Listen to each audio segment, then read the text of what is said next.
Cakar Dubuk Tutul.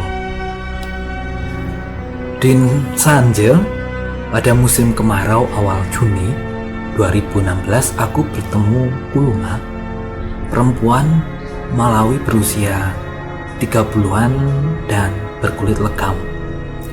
Dengan tatapan mata putus asa, ia menceritakan rahasia tentang ritual persetubuhan dengan Dubuk Tutul. Suami saya baru saja meninggal, dong. Sesuai adat, saya harus menjalani kusasa Fumbi. Orang tua saya membayar seorang Dubuk Tutul untuk berhubungan intim dengan saya. Saya sudah pernah menjalani 1 kali dan masih trauma.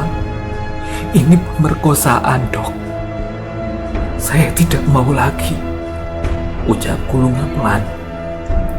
Mimik wajahnya ketakutan. Ia menoleh ke kanan dan ke kiri. Sebentar, siapa itu Dubuk Tutul? Kenapa keluarga Anda membayar orang untuk memperkosa Anda? Pertanyaanku tak terjawab. Mulut Kuluma segera terkatup saat Asibu, perawat pria Malawi, memasuki tenda. Perempuan berambut keriting spiral itu segera pergi.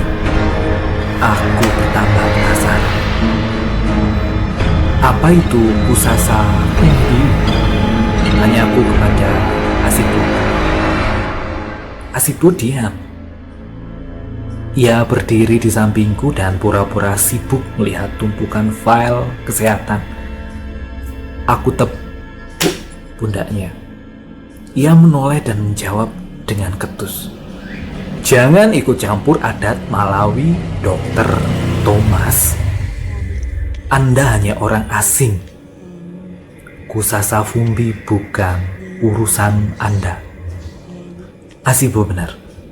Aku meninggalkan Belgia, negara asalku, untuk bergabung dengan Medicine Fortes atau MSV. Misiku di Afrika adalah memberikan vaksinasi kolera. Beberapa nelayan menyapa aku. Kugunakan kesempatan ini untuk bertanya tentang ritual di Nsanye. Mereka saling memandang satu sama lain, tapi bungkam. Aku berikan beberapa kuahas. Untuk ngopi, kataku. Setelah menerima uang, mereka menceritakan tradisi pembersihan kotoran di daerah selatan Malawi. Adat lokal ketika seorang gadis yang baru saja mendapatkan haid diharuskan bersenggama dengan pria yang ditunjuk para tetua untuk menjadi Dubuk Tutul. Visi, sebutan Dubuk Tutul dalam bahasa Kicewa. Hal ini berlaku juga untuk perempuan yang baru saja menjadi janda. Aku puas mendengar penjelasan mereka. Aku kembali ke tenda dan tidur nyenyak. Keesokan harinya, saat aku bekerja, 3 pria jangkung mengawasiku dari jauh. Ketiganya berkulit sehitam arang tanpa alas kaki, bertelanjang dada, dan hanya menutupi bagian kemaluannya dengan jerami. Mereka menghilang, lalu muncul lagi ketika matahari tenggelam. Aku tahu mereka mengintaiku dari balik tenda. Bisa kulihat sekelebat bayangan mereka. Aku bukan pria berotot besar yang mahir berkelahi, tapi bukan juga seorang pengecut. Aku tidak takut ancaman fisik.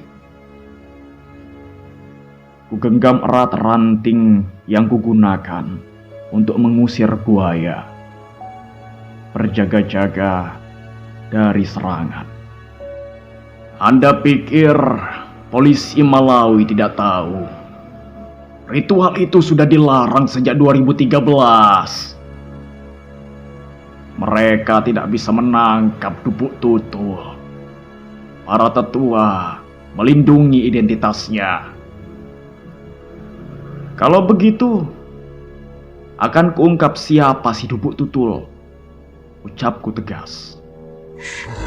Tawa Azibo semakin keras.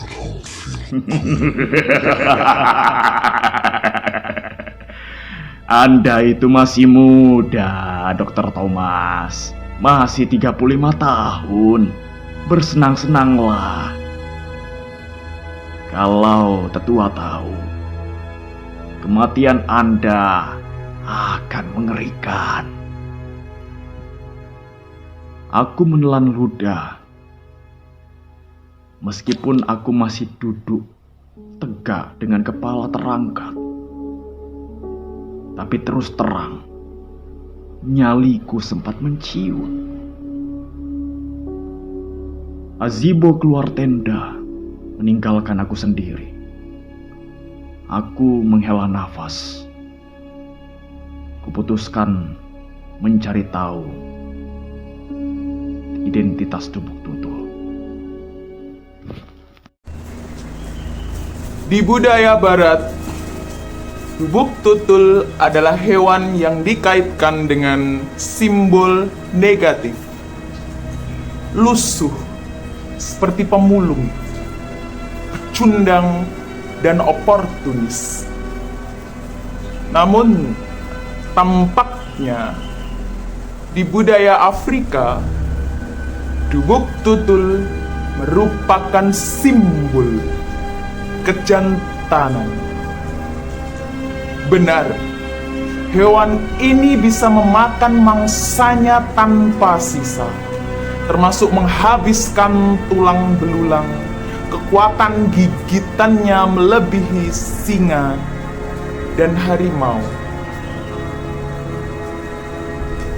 Bulu kuduku berdiri. Aku ngeri. Namun, aku bersikukuh melanjutkan rencanaku. Ternyata tidak sulit mendapatkan informasi tentang siapa Dubuk Tutul. Dengan iming-iming koakas, warga membisikkan beberapa nama. Tiap distrik punya setidaknya satu orang. Sirafna adalah Dubuk Tutul di distrik Kulunga. Aku kembali ke tenda ketika matahari tenggelam. Aku seduh kopi sambil mencari tahu siapa si Rafna. Beberapa menit kemudian, kutemukan berkas kesehatan atas namanya. Kuperhatikan fotonya, pria dengan rahang tegas, berhidung mekar, bibirnya menyungging senyuman menawan. Kubuka lembar demi lembar, aku tersentak. Rafna adalah pasien HIV positif. Tanganku gemetar. Aku berdiri mondar-mandir, mengatupkan ujung jari kedua tangan sambil berpikir. Tak ingin membuang waktu, aku menyambar kunci mobil menuju kantor NSF di Blantyre. Butuh waktu 3 jam dari Nsanye menuju Blantyre. Setiba di kantor, kuceritakan ritualku Sasa Fumbi serta peran Dubuk Tutul dalam penyebaran virus HIV. Hening sesaat di antara kami. Kami tahu Malawi adalah salah satu negara dengan tingkat HIV tertinggi di dunia. Setelah berdiskusi, mereka menyarankanku untuk tidak bertindak gegabah dan menyerahkan kasus ini ke MSF pusat. Mana mungkin, aku tidak punya waktu lama karena aku harus segera menyelamatkan Kulunga. Sampainya di rumah Kulunga, ku berikan uang kepadanya dan memintanya pergi meninggalkan Nsanye malam itu juga. Selamatkan dirimu, kata aku. Perempuan berbibir delima itu menurutiku dan bergegas mengemasi pakaian, lalu pergi dengan Junpei. Aku pulang, berjalan kaki dari rumah Kulunga menuju tendaku. Hanya beberapa langkah berlalu, aku dikejutkan oleh kehadiran beberapa laki-laki bertopeng kayu. Mereka terang-terangan mengepungku dan membentuk formasi setengah lingkaran. Angin malam melingkar-lingkar di dada telanjang para lelaki berkulit hitam. Beberapa menabuh genderang, sedang yang lainnya menari-nari kesetanan. Dua lelaki bertopeng kayu menyerupai kucing berlari ke arahku. Sontak aku menjauh, berlari secepat yang kubisa. Namun keduanya menangkapku, mencakar bahuku, mencabik punggungku hingga tergores. Kemudian tubuhku diikat dengan tali tambang dan dilempar di antara semak-semak akasia di bawah pohon baobab. Teriakanku tak mampu melampaui bising mantra-mantra gaib mereka. Para penari menelan api, lalu menyemburkan ke arahku. Moto! Moto! Moto! Teriak mereka berulang-ulang. Apakah aku dianggap pencuri dan oleh hukum adat Malawi harus dibakar hidup-hidup? Bulan separuh menyaksikan ketika mereka melempari tubuhku dengan api. Aku mengerang kesakitan, tercium asap daging bakar. Aku masih melolong seperti anjing liar ketika ku dengar sirine polisi. Mereka bubar kalang kabut. Azibo melemparkan selimut tebal untuk memadamkan api. Seluruh tubuhku dibungkus. Kemudian aku tak sadarkan diri. Ketika aku buka mata, dapati tubuhku seperti ini. Hanya 10 jemariku dibebaskan demi dapat memegang benda-benda yang kuperlukan.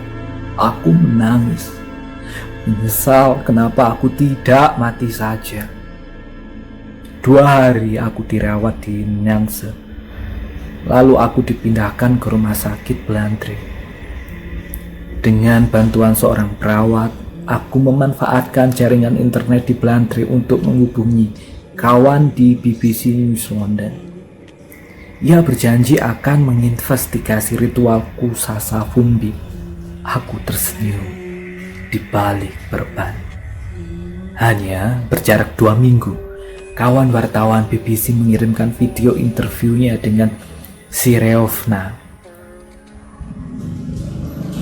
Si duduk tutul itu tampak percaya diri di depan kamera. Wajarnya bila keluarga membayarku 10.000 kwajas.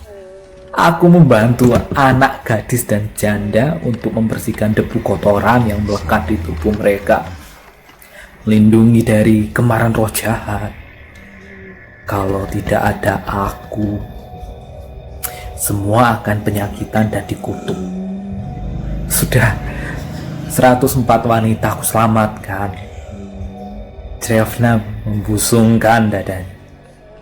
Mahal sekali. Uang sebesar itu setara dengan separuh gaji minimum Malawi. Apakah mereka tahu Anda HIV positif? Tanya jurnalis. Mereka tidak perlu tahu ya. Saya juga tidak pernah menggunakan pengaman. Leluhur kami mengajarkan seperti itu. Ya, saya kerjakan seperti itu, jawab Drevna ringan. Tanggal 25 Juli 2016, beberapa hari setelah tayangan BBC, polisi Malawi menangkap Drevna. Identitasnya terbuka meskipun terjadi penolakan dari para tetua. tapi pemerintah tetap menjatuhkan hukuman 2 tahun kepada Dubuk Tutul tersebut. Aku masih terbaring di rumah sakit ketika kabar tersebut disiarkan televisi. Kulunga datang tiap hari, selalu menggunakan citences, kain tradisional warna-warni khas Malawi, dan dengan sabar menyuapiku dengan misma bubur jagung. Tak ada lagi tatapan mata putus asa yang terpancar dari kedua bola matanya. Mata Kulunga selalu berbinar, memandangku tanpa rasa takut. Padahal wajahku sekarang mirip Frankenstein. Hanya berjarak 2 minggu, kawan wartawan BBC mengirimkan video interviewnya dengan Serafna. Si Dubuk Tutul itu tampak percaya diri di depan kamera. Wajar ya bila keluarga membayarkanku 10.000 kwancas. Aku membantu anak gadis dan janda untuk membersihkan debu kotoran yang melekat di tubuh mereka, melindungi dari kemarahan roh jahat. Kalau tidak ada aku, semua akan penyakitan dan dikutuk. Sudah 104 wanita aku selamatkan. Sairafna membusungkan dadanya. Mahal sekali. Uang sebesar itu setara dengan separuh gaji minimum Malawi. Apakah mereka tahu Anda HIV positif? Tanya jurnalis. Tanggal 25 Juli 2016, beberapa hari setelah tayangan BBC, polisi Malawi menangkap Serafna. Identitasnya terbuka, meskipun terjadi penolakan dari para tetua, tapi pemerintah tetap menjatuhkan hukuman 2 tahun kepada Dubuk Tutul tersebut. Aku masih terbaring di rumah sakit ketika kabar tersebut disiarkan di televisi. Kulunga datang setiap hari. Ia selalu mengenakan hetenyesh, kain tradisional warna-warni khas Malawi, dan dengan sabar menyuapiku dengan sima bubur jagung. Tak ada lagi tatapan mata putus asa yang terpancar dari kedua bola matanya. Mata Kulunga selalu berbinar memandangku tanpa rasa takut. Padahal wajahku sekarang mirip Frankenstein.